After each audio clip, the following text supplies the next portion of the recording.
organizations that provide health and human services across the Commonwealth. I'm Jill Horner. This is Comcast Newsmakers. With me is Richard Edley. He is President and CEO of the Rehabilitation and Community Providers Association. Thanks so much for being with us. Thank you. Let's talk a little bit about your membership. You are a membership organization, some 300 different members, but who do they include? Who do you represent? These are really community providers, agencies, hospital systems throughout the Commonwealth, providing mental health, drug and alcohol, intellectual developmental disabilities, brain injury, medical rehabilitation, aging and physical disabilities. As you can see, it's a fairly diverse and large group of providers. A large group of providers, but a large group of employees, too, across the Commonwealth as part of these agencies and health systems. If you add it up, it's probably about 300,000 staff in every district throughout Pennsylvania. And these are services that, regardless of income, regardless of location, many people rely on.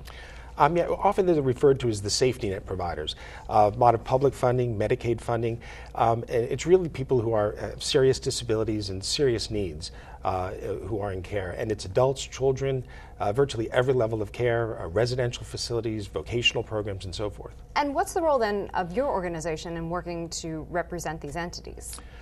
We provide a lot of information and analysis for these providers. So if there's new regulation being proposed or legislation, we can analyze this for the membership, talk about the pros, cons, unintended consequences. Also, quite frankly, we're a lobbying force for them. We are, with the administration and legislature, both here and in Washington, making sure that the voice for these providers, but for those who they serve, are heard.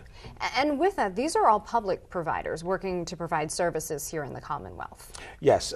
Now, these days, there's often a blur. Most of these providers provide a lot of public funding services, but also commercial insurance as well, but clearly are known as the safety net. And with that, when we talk about funding, and you say this is particularly important for these agencies providing these safety net services, to have a funding mechanism in place.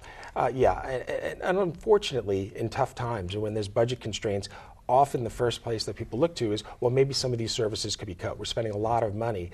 And what people have to realize is that we're not talking about welfare or anything like that. We're talking about people who have serious needs and serious illness, serious disabilities. And these providers, if you don't fund them, they're going to have to at some point cut services. And that could be a significant issue for the Commonwealth. And that's part of the purpose of your organization as well, is to raise awareness about the importance of these different agencies throughout the Commonwealth. Exactly. And to let people understand that the only funding for these agencies is often through the government. So if there are constraints put on, there's no place to raise prices or to shift costs. This is the only place to get reimbursement. Thanks so much for being with us. Well, thank you.